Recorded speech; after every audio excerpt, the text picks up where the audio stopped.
구세군의 전도를 통해서 예수님을 영접한 한 소년이 있었습니다. 이 소년에게는 어린 시절부터 꿈이 하나 있었는데 성경을 가르치는 그런 목회자가 되고 싶었습니다. 그런데 어느 날 갑자기 아버지께서 돌아가시게 되었습니다. 그래서 그가 어린 시절부터 품었던 그 꿈은 무산이 되고 말았습니다. 그때 그 소년의 나이는 16살이었습니다.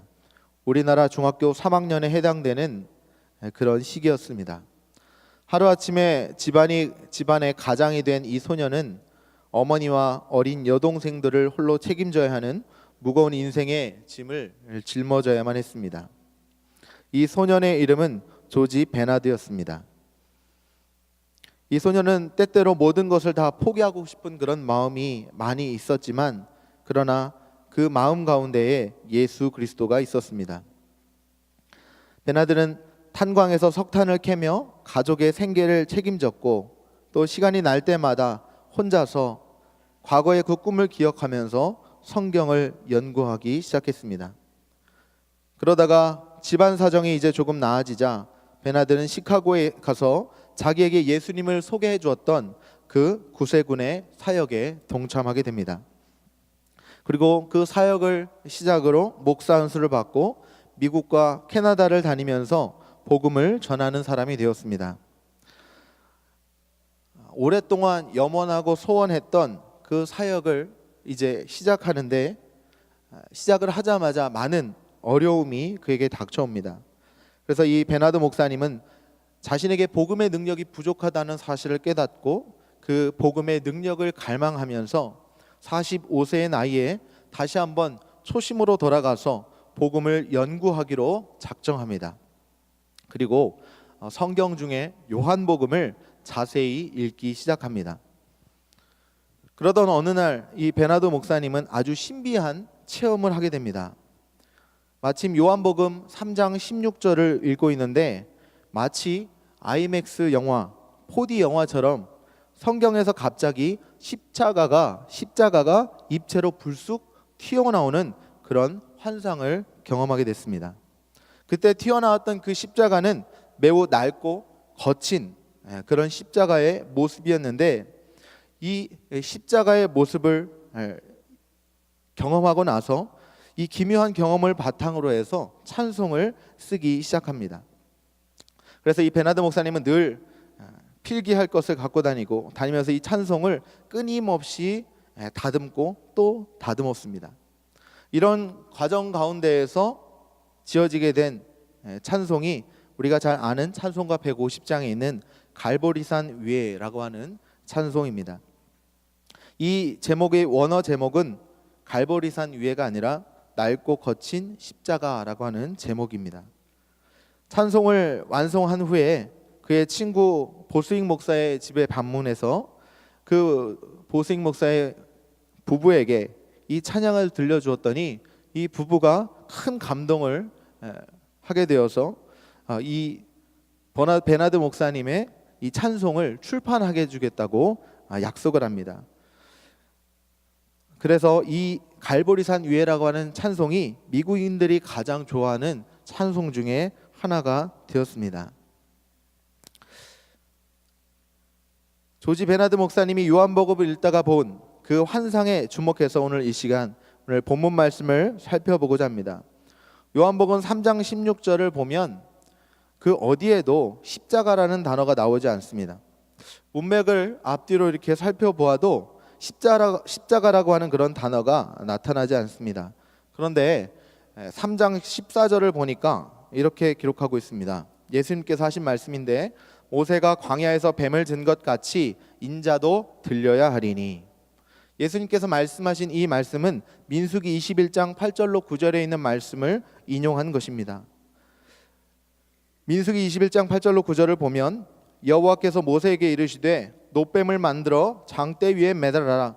물린 자마다 그것을 보면 살리라. 모세가 놋뱀을 만들어 장대 위에 다니 뱀에게 물린 자가 놋뱀을 쳐다본즉 모두 살더라. 아멘. 여기에서 말씀하고 있는 장대, 이 장대는 오늘날 우리가 보는 플라스틱이나 금속으로 만들어진 긴 그런 장대가 아니라 나무로 만들어진 장대였습니다.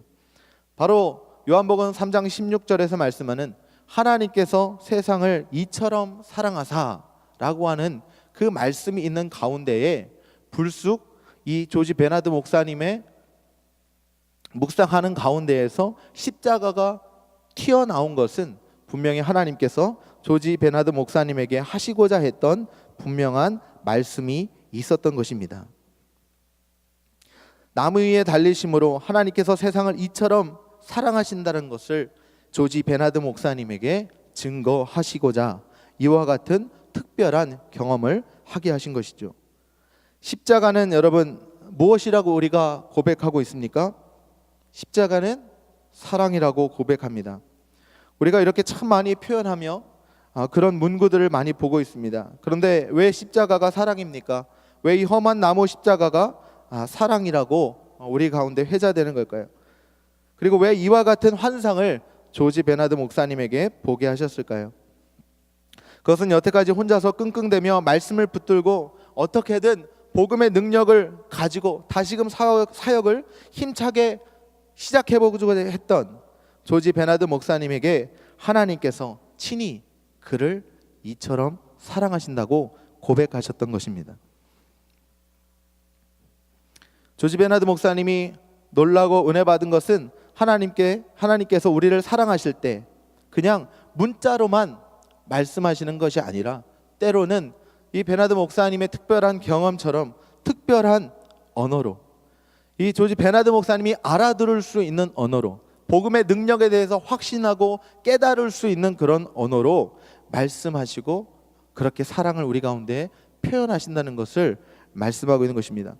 로마서 5장 8절에 보면 이렇게 기록하고 있습니다. 우리가 아직 죄인 되었을 때에 그리스도께서 우리를 위하여 죽으심으로 하나님께서 우리에 대한 자기의 사랑을 확증하셨느니라. 아멘. 한동안 유명한 책이 있었습니다. 게리 체프먼이라고 하는 사람이 지은 5가지 사랑의 언어라는 책입니다. 내용은 그렇습니다. 사람마다 사랑을 느끼는 것이 다른데 크게 5가지로 사람들이 누군가 사랑을 표현할 때 느끼는 의사소통의 방법이 다르다는 것을 표현하는 것입니다. 어떤 사람은 인정하는 말을 들을 때 저 사람이 나를 사랑하는구나 이런 걸 느낀다는 거죠. 어떤 사람은 함께 시간을 보낼 때 저 사람이 나를 사랑하는구나 라는 걸 느낀답니다. 또 어떤 사람은 선물을 줄 때, 또 어떤 사람은 내게 힘든 어려운 일들을 도와주는 봉사를 해줄 때, 또 어떤 사람들은 나를 쓰다듬어 줄 때 사랑의 감정을 느낀다는 것입니다. 부부간에도 가만히 보면 서로 사랑은 하는데 서로 무엇을 통해서 나를 사랑한다라고 하는 것인지 제대로 전달하지 못해서 갈등이 있는 경우를 많이 보게 됩니다. 하나님과 우리의 관계 안에서도 이와 같은 사랑의 언어가 다를 수가 있다는 것입니다. 사랑하는 것은 중요합니다. 그러나 사랑하는 것을 전달하는 방법은 더욱더 중요한 것 같습니다. 상대방이 알아들을 수 있는 그런 방법으로 사랑을 표현해야 느낄 수 있다는 것이죠. 조지 베나드 목사님의 인생 속에서 그가 성경을 사모하고 말씀을 깊이 깨닫기를 원했지만 깨닫지 못했던 것, 그러나 하나님께서 특별한 언어를 통하여서 사랑의 말을 통하여 사랑의 표현을 통하여 베나드 목사님에게 사랑을 표현해 주셨던 것입니다. 오늘 하나님의 사랑이 우리가 알아들을 수 있는 그런 주님의 축복의 언어로 우리 가운데 전달되어지기를 주님의 이름으로 축원합니다. 주님께서 우리를 위해 험한 십자가에서 고난당하셨다는 것은 이론으로는 잘 깨달아지지 않는 것 같습니다. 머리로 깨닫는 것이 아니라 게리 체프먼의 5가지 사랑의 언어 책의 내용처럼 우리 각자에게 예수님의 사랑이 인정하시는 말씀으로 함께 하시는 시간으로 때로는 주님께서 우리에게 주시는 선물의 구원과 같은 선물로 주님께서 우리에게 보여주시는 사랑으로 쓰담는 영적 스킨십으로 전달되어야 한다는 것이죠. 저는 조지 버나드 목사님이 십자가를 경험한 것은 머리로 알았던 하나님을 하나님께서 이제는 영으로 깨닫게 하여 주신 줄로 믿습니다. 살아있는 실제적인 사랑의 언어로 베나드 목사님에게 말씀하셨던 것입니다. 저도 이와 같은 영적인 그런 경험들이 있기 때문에 이러한 부분들을 많이 이렇게 공감을 갖게 되는 것 같습니다. 사실 저는 요한복음 3장 16절에 있는 말씀, 특별히 제가 모태신앙으로 교회 안에서 자라왔지만 하나님께서 저를 사랑하신다는 그런 사실을 사실 쉽게 믿을 수 없었습니다. 아무리 많은 선생님들이 성경을 찾아서 그것을 보여주고 그렇게 성경에 쓰여 있다고 이야기를 해도 저는 사실 그 말씀을 제대로 제 안에 머리로는 알겠는데 사랑으로 느껴지지 않아서 어려웠던 그런 시절이 있습니다. 교회 학교에서 그런 내용도 배우고 노래도 암송하고 그렇지만 사랑이 느껴지지 않는 거예요. 어떤 사람은 사랑한다는 말만 들어도 울컥하는 그런 사람들이 있는데 저는 그렇지 못했던 것 같습니다. 교회 학교 선생님을 통해서, 전도사님을 통해서 내가 널 사랑해, 내가 널 축복해, 이런 이야기를 아무리 들어도 정말 내가 사랑받고 있구나라고 하는 그런 마음이 생기지가 않는 겁니다. 그런데 감사하게도 이 십자가 사랑에 대해서 다양한 영적 경험을 갖게 된 그런 경험들이 있습니다. 힘들 때마다 주님께서 나를 버리신 것 같고 내 삶을 방관하시고 때로는 방치하시는 것 같이 느껴지는 그때에 하나님께서 제가 알아들을 수 있는 음성으로 말씀해 주신 때가 있어요. 초등학교 시절에 성경학교에서 캠프를 갔는데 커다란 나무 십자가를 만들어 놓고 그 십자가에 내가 지은 죄를 적어서 못 박는 시간이 있었습니다. 그냥 나무 토막이었는데 내가 지은 죄로 인하여 십자가에 친히 그 대못을 박을 때 내가 정말 우리 예수님을 죽게 했구나, 내가 죄를 지을 때마다 부모님의 마음에 못 박듯이 우리 예수님의 마음에 못 박았구나, 이 차갑고 녹슨 못을 내가 주님의 마음에도 박고 주님의 온 손과 발에도 정말 박게 되었구나, 이것을 깨달으면서 그 어렸을 때도 함께 친구들과 성경학교에서 울면서 죄를 회개했던 기억이 있습니다. 오늘 요한복음 3장 16절에 보면 하나님이 세상을 이처럼 사랑하사라고 말씀하셨는데 저는 이 구절을 읽을 때마다 이 이처럼 사랑하신 것이 도대체 어떻게 사랑하셨다는 것인지 제 마음에 와닿지 않아서 마음에 큰 고민이 있었습니다. 중학교 때 죽음 체험을 하게 되었습니다. 실제로 죽었던 것이 아니라 수련회 때 묘지 같은 곳에 정말 우묵한 곳을 파고 그곳에다가 관을 짜서 놓고 그리고 한 명씩 그 안에 들어가 보는 그런 영성 훈련을 한 것입니다. 다른 사람들이 관뚜껑을 덮고 옆에서 못질을 하는 막 그런 소리가 납니다. 어두워지고 아무것도 보여지지 않고 죽으면 정말 이렇게 되는 것인가 하는 그런 공포가 막 제 마음에 터져 나올 때에 내가 느끼는 이 공포를 주님께서 감당하신 것이구나 라는 것을 깨닫게 될 때 예수님께서 나를 사랑하신다는 사실이 깨달아졌습니다. 특별히 주님께서 나를 사랑하신다라고 말씀하셨던 제 안에 주님의 사랑 표현의 언어 중에 하나는 방언이었습니다. 방언에 대해 여러 가지 다른 의견들이 있지만 저는 제가 받은 것이기 때문에 경험적으로 설명할 수 있습니다. 방언 받은 것 저 스스로가 무엇보다도 확신할 수 있었습니다. 입술이 저절로 돌아가는 현상이 중요한 것이 아니라 눈물이 터지고 막 이상한 괴기스러운 목소리를 내는 것이 중요한 것이 아니라 사실은 그 현상을 통해서 하나님께서 내 안에 물밀듯이 성령으로 들어오시고 내주하시고 역사하신다는 그 확신이 무엇보다도 하나님이 나를 사랑하신다는 것, 그것에 대한 가장 큰 확신으로 주어졌습니다. 방언하면서 받게 된 그런 하나님이 나를 사랑하신다라고 하는 그런 확신과 같은 그런 사랑의 고백으로 말미암아 저는 신앙생활이 더욱더 풍성해졌고 주님 안에서 살아가는 것이 얼마나 기쁜 일인가를 경험하게 됐습니다. 조지 베나드 목사님도 그와 같은 체험을 통해서 더욱더 힘을 얻고 순회 부흥의 사역을 감당할 수 있었습니다. 하나님은 오늘도 저와 여러분에게 이와 같이 이 사순절 특별 새벽 기도회를 통해서 주님의 고난을 통해 십자가를 통해 끊임없이 우리를 사랑한다고 말씀하고 있는 줄로 믿습니다. 십자가의 사랑은 완전한 사랑입니다. 세상의 그 무엇과 비교할 수 없는 사랑입니다. 십자가는 고통의 상징이지만 그것은 다른 언어로 말하면 사랑의 상징입니다.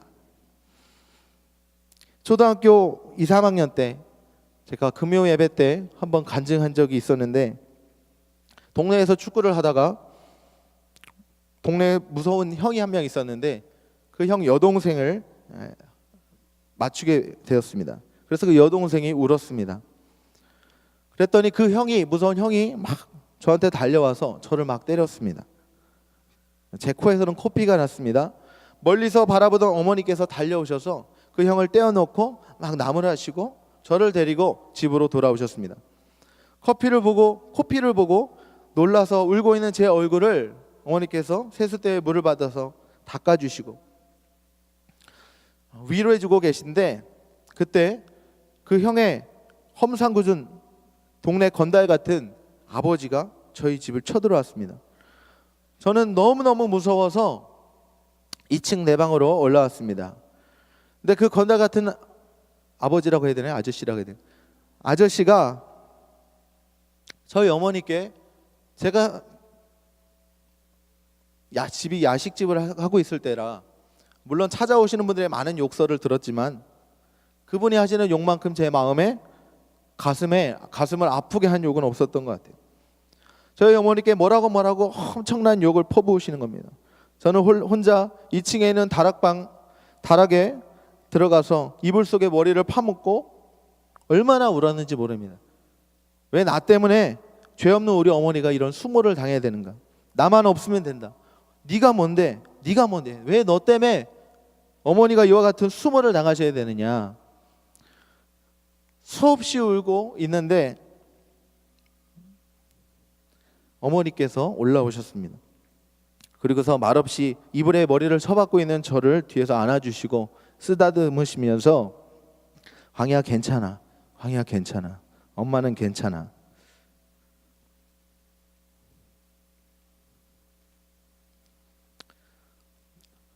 이 사건 가운데에 저는 예수님이 저를 이처럼 사랑하신다는 것을 깨닫게 됐습니다. 여러분, 하나님은 십자가의 고난만큼 이처럼 저와 여러분을 사랑하는 줄로 믿습니다. 저는 사실 하나님의 사랑이 어떤 건지 몰랐습니다. 하나님이 세상을 이처럼 사랑하셨다고 했는데 그 이처럼이 뭔지 몰랐습니다. 십자가에서 예수님이 고난 당하신 사건이 나랑 무슨 상관이 있는지 전혀 와닿지 않았습니다. 그런데 제 삶 속에서 겪게 되는 수많은 여러 가지 체험들과 경험과 사람들과의 관계성 안에서 주님께서 던지시는 수많은 말씀들을 통해서 하나님께서 끊임없이 나에게 내가 광야 너를 이처럼 사랑한다 라고 고백하시는 것을 들을 수가 있었습니다. 여러분, 사순절 기간을 통해서 무엇보다도 하나님께서 여러분을 뜨겁게 사랑하신다는 그 음성 듣게 되는 복된 시간이 되시기를 주님으로 축원합니다. 누가복음 9장 23절에 이렇게 말씀하고 있습니다. 또 무리에게 이르되 아무든지 나를 따라오려거든 자기를 부인하고 날마다 제 십자가를 지고 나를 따를 것이니라. 제가 이해되지 않는 구절 중에 한 구절이었는데, 사순절마다 주님을 보면서 고난받으신 주님을 생각하면서 제 십자가를 지고 주님을 따라가야 된다고 생각할 때마다 가슴이 퍽퍽 막혔습니다. 왜냐하면 주님이 지신 십자가를 내가 져야 된다고 생각하니까 너무나도 감당이 안 되는 겁니다. 그리고 주님의 사랑이 느껴지기 전에 부담이 먼저 확 들어오더라고요. 그런데 오늘 이 말씀을 준비하면서 이 구절이 저의 안에는 새로운 하나님의 사랑의 고백으로 들려졌습니다. 여러분, 부모님이 고생했다고 해서 너도 나중에 나처럼 고생해야 된다라고 말하는 부모님은 없죠. 내가 고생할지언정 너는 자유해라. 내가 내 짐을 대신 져주겠다. 이게 부모님의 마음이죠. 우리 영적인 부모님이신 우리 하나님 아버지의 마음도 저는 이 말씀이 그렇게 들려집니다. 누구든지 나를 따라오려거든 자기를 부인하고 날마다 제 십자가를 지고 나를 따를 것이니라. 십자가가 아까 뭐라고 했습니까? 사랑이라고 했죠. 우리가 짊어지고 따라가야 될 것은 그리스도의 고난이 아니라 예수 그리스도의 십자가의 사랑이라는 것을 깨닫게 됩니다. 하나님께서 우리를 향한 마음은 우리가 고난 가운데 가더라도 그 고난을 하나님의 사랑으로 누리기를 원하시는 줄로 믿습니다. 여러분, 사순절 십자가를 많이 묵상하고 예수님을 만난 사람들을 통해서 여러 가지 영적인 감동을 받으실 때에 무엇보다도 하나님께서 여러분을 사랑하신다는 사실에 확신을 갖는 그런 복된 날이 되기를 바랍니다. 2004년에 4월 2일 개봉한 한 영화가 있습니다. 패션 오브 크라이스트라고 하는 영화인데 2017년 4월 13일에 13년 만에 재개봉을 앞두고 있습니다. 이 영화가 개봉될 때 굉장히 많은 논란이 있었는데 감독인 멜 깁슨 감독이 이 제작 의도에 대해서 한마디 이야기를 했습니다. 가장 그리스도의 고난, 이 십자가 고난에 대해서 사실적으로 표현하려고 노력했다. 그것이 그가 이 작품을 만들게 된 목적이었다라고 얘기합니다.